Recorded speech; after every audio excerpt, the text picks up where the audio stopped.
So what's up guys, स्वागत है आप सभी का इंडियन फुटबॉल का एक और नए एपिसोड के अंदर। तो आज इस वीडियो के अंदर हम लोग बात करने वाले हैं हीरो इंडियन सुपर लीग और हीरो आई लीग का अपकमिंग सीजन से रिलेटेड कुछ नए और ह्यूज ट्रांसफर अपडेट के बारे में। और यार समर ट्रांसफर विंडो जब शुरू हो चुका है तो लगभग सभी टीमों की तरफ से कुछ ना कुछ नए साइनिंग या फिर डिपार्चर तो हमें देखने के लिए मिलेंगे ही। तो आज सबसे पहले भाई हम लोग टीमों के साथ प्लेयर का उसी बिछड़ते हुए पल यानी कि डिपार्चर को लेकर ही शुरुआत करते हैं। और इस टॉपिक के अंदर आज सबसे पहले हम लोग बात कर लेते हैं चेन्नई एफसी के बारे में। तो चेन्नई एफसी ने गई यहाँ पर उनका डिफेंडर दीपक देवरानी, दविंदर सिंह और कोर इंडियन स्क्वाड का दो बड़े प्लेयर जर्मनप्रीत सिंह एंड जेरी लालजिंजुवाला, इन चारों ही प्लेयर के साथ ऑफिशियली पार्टनर्स हो चुका है। तो इन चारों ही प्लेयरों के साथ गई चेन्नई एफसी का जो कॉन्ट्रैक्ट था वो 31 मई 2022 में ही एक्सपायर्ड हो चुका है।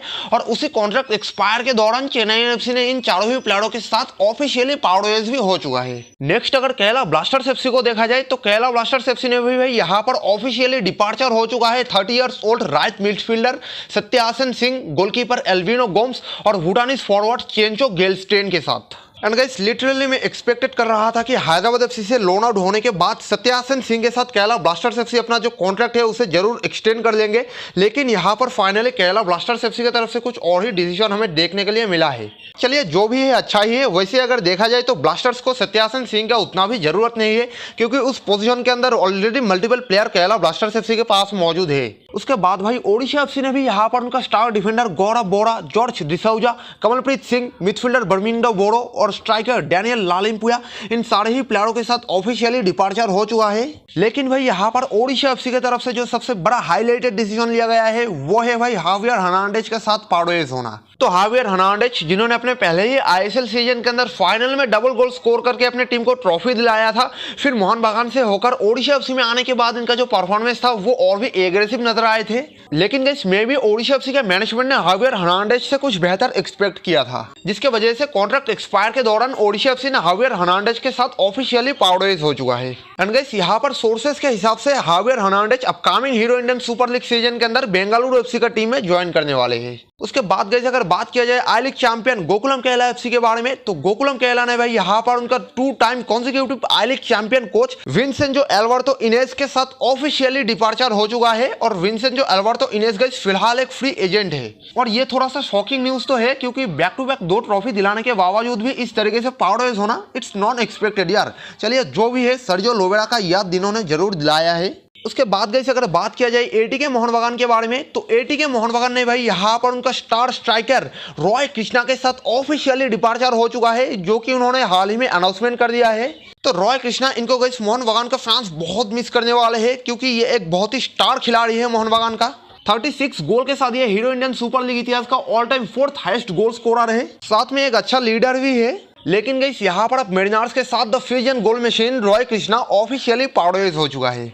उसके बाद भाई चलिए अब आगे बढ़ते हैं ट्रांसफर न्यूज की तरफ। तो डिपार्चर के मामले में एटीके मोहन बागान का सबसे लास्ट अपडेट मैंने आप लोगों को दिया था और चलिए अब यहाँ पर एटीके मोहन बागान से ही हम लोग ट्रांसफर न्यूज का भी शुरुआत करते हैं। तो एटीके मोहन बागान ने भाई यहाँ पर उनका जो 29 years old Irish defensive midfielder है कार्ल मैग्यू, उनके साथ और भी 1 साल के लिए अपना कॉन्ट्रैक्ट को एक्सटेंड कर दिया है।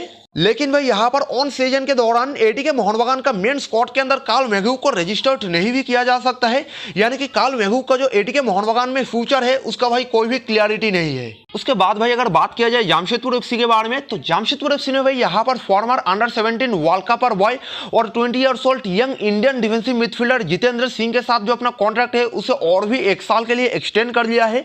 और अब जितेंद्र सिंह जो डिफेंसिव मिडफील्ड के अलावा सेंटर बैक के पोजीशन में भी खेलते हैं, वो upcoming hero Indian super league season के अंदर भी द रेड माइनर्स की तरफ से ही खेलते हुए नजर आएंगे। उसके बाद भाई अगर ईस्ट बंगाल फुटबॉल क्लब के बारे में बात किया जाए तो ईस्ट बंगाल फुटबॉल क्लब ने भाई यहाँ पर बेंगलुरु एफसी से उन्हीं का फॉर्मर डिफेंडर सार्थक गोलई को 3 साल के लिए अपने टीम में शामिल कर लिया है। और अब सार्थक गोलई अपकमिंग सीजन से हमें ईस्ट बंगाल फुटबॉल क्लब की तरफ से खेलते हुए नजर आएंगे। उसके बाद गाइस जो अगला ट्रांसफर अपडेट्स निकल कर आए हैं वो भाई यहाँ पर रॉय कृष्णा के साथ जुड़ा हुआ है। तो रॉय कृष्णा के ऊपर गाइस फिलहाल बेंगलुरु एफसी अपना इंटरेस्ट दिखा रहा है अपकमिंग सीजन के लिए। एंड गाइस यहाँ पर बेंगलुरु एफसी के साथ ईस्ट बंगाल और हैदराबाद एफसी भी इस लिस्ट के अंदर शामिल है, लेकिन भाई यहाँ पर इस मामले में बेंगलुरु एफसी का ही सबसे बड़ा पॉसिबिलिटी नजर आते हैं। नेक्स्ट अगर भाई नॉर्थ ईस्ट यूनाइटेड एफसी के बारे में बात किया जाए तो जैसे कि मैंने आप सबको बताया कि गौरव बोरा के साथ ओडिशा एफसी ऑफिशियली पार्टनर्स हो चुका है और इससे पहले ऑलरेडी नॉर्थ ईस्ट यूनाइटेड एफसी गौरव बोरा के साथ एक प्री कॉन्ट्रैक्ट साइनिंग कर लिया था। और यहाँ पर गई बहुत जल्दी ही हाईलैंडर्स की तरफ से उनका लोकल बॉय गौरव बोरा का साइनिंग को ऑफिशियली अनाउंसमेंट कर दिया जाएगा। तो समर ट्रांसफर विंडो का शुरुआत में ही गई नॉर्थ ईस्ट यूनाइटेड एफसी की तरफ से ये जो साइनिंग है ये उनके लिए एक बहुत ही बड़ा साइनिंग है।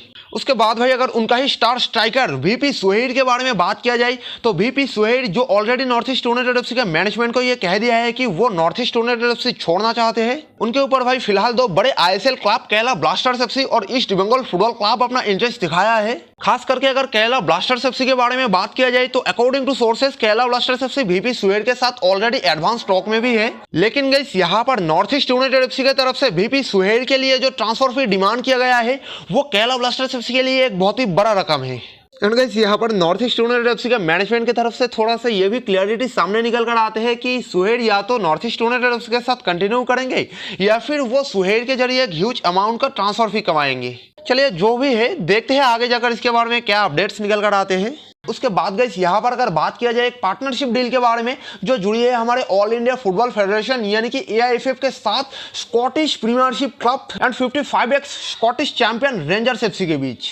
तो रेंजर्स एफसी ने गाइस यहाँ पर हमारे AIFF के साथ एक पार्टनरशिप साइनिंग किया है जिसके बदौलत रेंजर्स एफसी हमारे इंडियन फुटबॉल को फुल्ली सपोर्ट करने वाले हैं। और इसके अलावा भी रेंजर्स एफसी हमारे इंडियन कोचेस का covering areas, talent identification, scouting और एनालिसिस के ऊपर एक वाइड रेंज प्रोग्राम सप्लाई करने वाले हैं ताकि हमारे इंडियन फुटबॉल बेहतर से बेहतर डेवलप हो सके। तो यहाँ पर गाइस AIFF और रेंजर्स एफसी के बीच हमारे सामने एक बहुत ही जबरदस्त पार्टनरशिप डील सामने निकल कर आया है और इसको लेकर गाइस आप लोग भी अपना राय जरूर दीजिएगा। चलिए आज के लिए बस इतना ही। वीडियो अगर अच्छे लगे तो वीडियो को एक छोटा सा लाइक जरूर कर देना और अगर आप इंडियन फुटबॉल के साथ जुड़े रहना चाहते हो तो चैनल को कर देना सब्सक्राइब, साथ में नोटिफिकेशन बेल को ऑन, ताकि आगे जाकर भी इंडियन फुटबॉल से रिलेटेड हर एक इंपॉर्टेंट जानकारी रेगुलरली आपको हमारे इस चैनल पर जानने को मिलता रहे।